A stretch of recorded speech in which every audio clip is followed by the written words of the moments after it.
Nesta quinta-feira, Anderson Torres, ex-secretário de Segurança Pública do Distrito Federal, depôs na CPI do 8 de janeiro na Câmara Distrital. Torres é investigado por omissão e conivência com os atos de vandalismo em Brasília. Ele afirmou ter iniciado uma movimentação para desmontar o acampamento em frente ao quartel-general do Exército assim que tomou posse na secretaria. No entanto, segundo Torres, o Exército não permitiu que os acampamentos fossem desmontados. E o Ministério da Justiça tomar medidas ali. Ali era uma área de segurança, eles chamam de área de segurança nacional, afeta exclusivamente ao Exército. A notícia que eu tenho também pela imprensa foi que a Secretaria de Segurança do Distrito Federal, por mais de 2 vezes, tentou retirar aqueles manifestantes e contou com a negativa do Exército. O Exército nunca permitiu que se tomasse alguma medida ali em relação àquelas pessoas enquanto eles estavam ali acampados. E a Polícia Federal não fez nada no sentido de entrar na Justiça para retirar aquele acampamento? Eu não acompanhei o que foi feito lá dentro, como eu disse, investigações sigilosas a gente não tem acesso, senhor presidente. Agora, uma coisa também delicada é que o próprio Exército ajudou na retirada, né, dos policiais do acampamento. Então, enfim, uma situação muito delicada que estava acontecendo naquele momento no Brasil. Bom, e assim como afirmou no depoimento na Câmara na última terça-feira, Torres disse que houve falha na execução do protocolo de ações integradas no dia 8 de janeiro. Importante ainda relembrar que o protocolo de ações integradas previu o fechamento da esplanada e o isolamento da Praça dos Três Poderes. O que posso afirmar com toda segurança é que houve uma falha na execução do PAI. Se tivessem cumprido à risca o plano, os atos de vandalismo do dia 8 de janeiro não teriam sido consumados. Silvia, acompanhamos aí alguns trechos do depoimento de Anderson Torres à CPI distrital, né? Na terça-feira ele esteve na CPMI do Congresso, CPMI do 8 de janeiro. Até aí nenhum fato novo, né? Relevante aí no depoimento de Anderson Torres hoje. Fato novo a gente vai descobrir quando todas as informações referentes às autoridades do governo federal forem reveladas. Talvez pela CPMI, que enfrenta uma blindagem do próprio governo, talvez por outros meios. O que a gente sabe até agora, quem conseguiu jogar luz no lado oculto do 8 de janeiro foi a imprensa. Foram as imagens do circuito interno do Palácio do Planalto que mostravam um general do GSI, G. Dias, que prestou até agora um depoimento a essa mesma comissão distrital e um outro depoimento à Polícia Federal quando da revelação das imagens pela imprensa. E ele ali circulava a paisana entre os manifestantes e depois foi acusado, em depoimento à CPMI do Senado, da Câmara, comissão mista, de ter mandado adulterar um documento. E até agora, nada. Até agora ele não foi preso, até agora ele não foi interpelado judicialmente. Pois bem, aí nós vamos entender o lado oculto do 8 de janeiro. Em relação ao Anderson Torres, chega a ser admirável a serenidade com que ele tem tratado os parlamentares, seja no Distrito Federal, seja em Brasília, respondendo a todos os questionamentos de forma objetiva, mostrando, apontando, dizendo, olha, é daqui que partiu a falha. E talvez, será que a falha não partiu também de alguém que estava assistindo de camarote no seu ministério tudo o que estava acontecendo? Onde estão as imagens do Ministério da Justiça? Queremos acompanhar. Aquele é um prédio público, bancado pelo pagador de impostos, são imagens históricas de um dia histórico, um dia que ninguém, eu sempre repito, gostaria que terminasse da forma como terminou, mas nós queremos essas imagens. Será que ele realmente assistiu de camarote? O ministro Flávio Dino, como disse ao programa Fantástico, será que ele estava sozinho? Que horas ele chegou ao ministério? Pois bem, então, mais uma vez aqui, louvável a postura do Anderson Torres, depois de ter passado meses preso, ele estava de férias no exterior, ele retornou ao Brasil, ele se entregou à polícia, ele cumpriu todos os protocolos, ele sofreu muito na prisão, a sua família passou por traumas psicológicos, mas ele permanece ali com a espinha erguida, né? Como quem está tentando mostrar a verdade e a verdade permanece oculta no Brasil.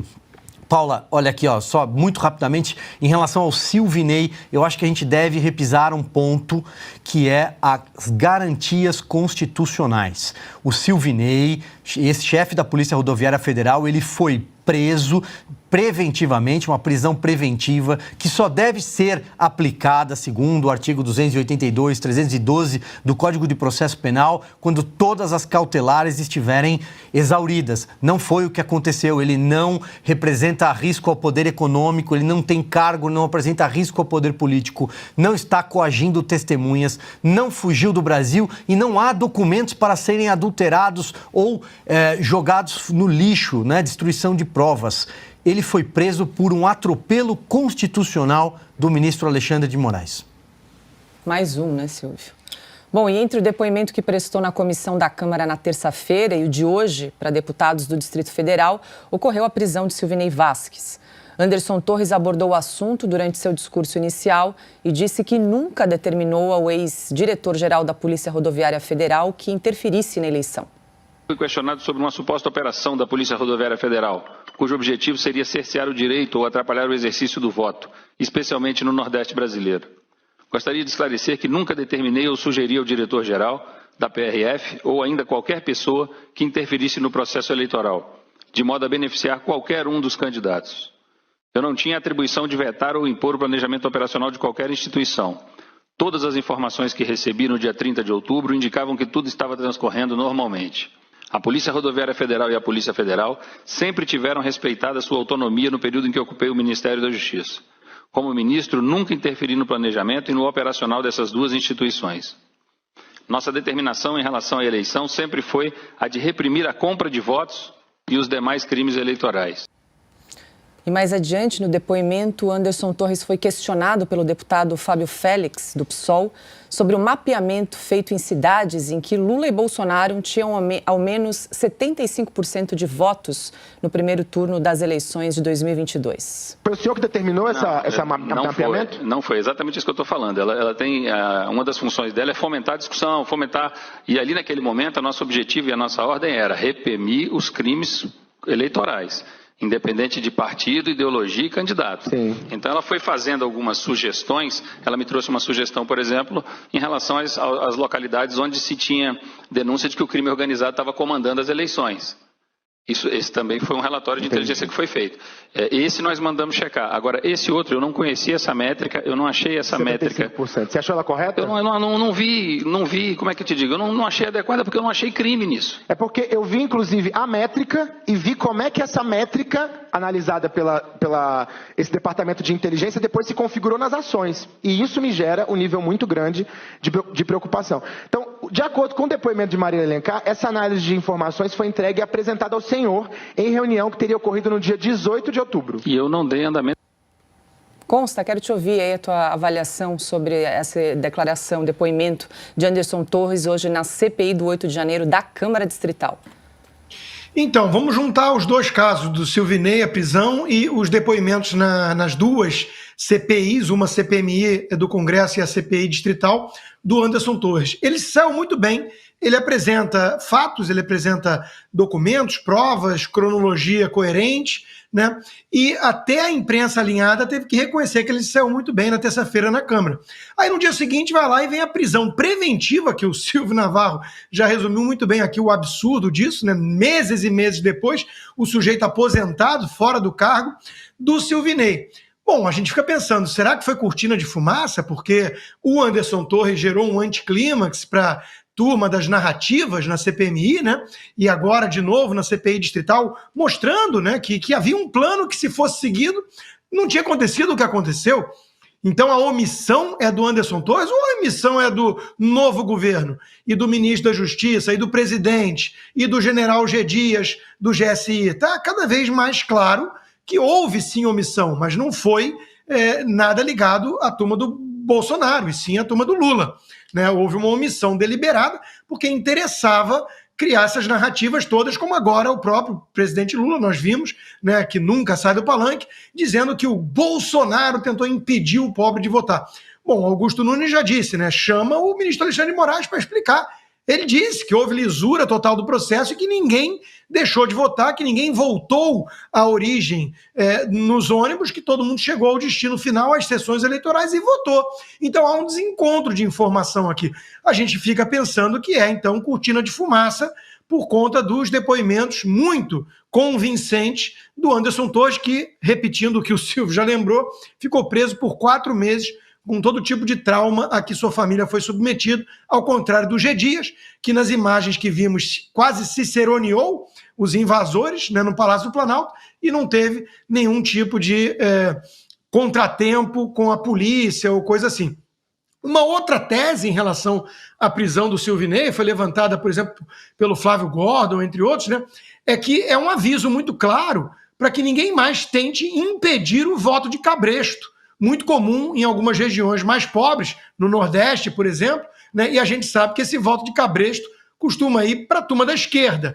Veja que as operações lideradas pelo Silvinei na Polícia Rodoviária Federal resolveram ali, confiscaram 4 milhões de reais em dinheiro, que provavelmente ia ser usado para esse tipo de compra de voto, né? Isso não vem à tona nas narrativas da imprensa, ninguém lembra, o Lula não explica, né? Então, nós estamos aqui vendo a turma que tem fatos ao seu favor e a turma que só tem mesmo narrativa. Augusto, como você falou em desencontros de informações, vale a gente resgatar o vídeo que nós demos ontem daquela coletiva de imprensa do ministro Alexandre de Moraes, ele que é o presidente do TSE. Casos retardou a chegada dos eleitores até a sessão eleitoral, mas em nenhum caso impediu os eleitores de chegarem às suas sessões eleitorais. Esses ônibus em nenhum momento retornaram à origem, ou seja, eles prosseguiram até o destino final e os eleitores que estavam sendo transportados votaram. Ponto. Então, o Silvinei foi preso por um crime que não ocorreu, sem exercer o direito de ampla defesa, sem o devido processo legal. Foi preso arbitrariamente, é uma prisão inconstitucional e abusiva, ainda ligada à eleição. E eles também não examinam, já esqueceram as conclusões a que se chegou naquela investigação sobre o comportamento das autoridades encarregadas de impedir o quebra-quebra em Brasília. Não se fala mais disso.